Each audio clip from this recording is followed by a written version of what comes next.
Hi, Ann and Keith. Good evening, everyone, from the Hartford newsroom.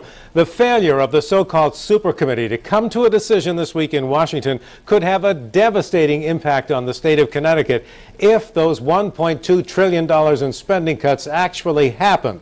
Half would be in domestic programs and half in military spending. Earlier this month, Defense Secretary Leon Panetta said that if the automatic trigger spending cuts go into effect, then the Pentagon would have to end the Joint Strike Fighter program. Pratt & Whitney makes the engines and is supposed to make close to 4,000 of them over the next 2 decades. They are also supposed to make the engines for the new Air Force tanker plane, programs that would keep thousands of Connecticut workers employed for years to come.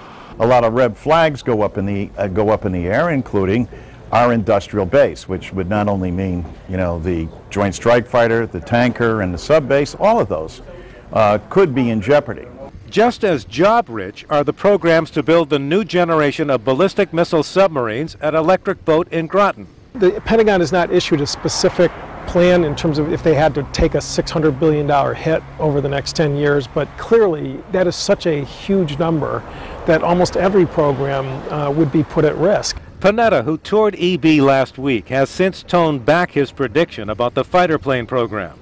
That was the following day when he was in Halifax. The Canadians are on the hook to purchase 65 of the planes. Subbuilding the new fighter are important, not just in terms of jobs for Connecticut, and they are absolutely critical, and these cuts could be devastating, but also our national security demands them. But it isn't just defense jobs that would take a big hit.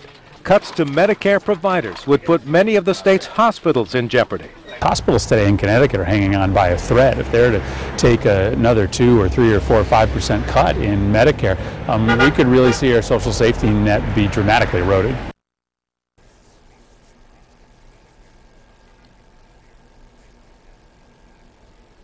Now the public, and that means you, will have a major impact on whether or not this really happens. That's because the presidential and congressional elections happen just months before these cuts are scheduled to start.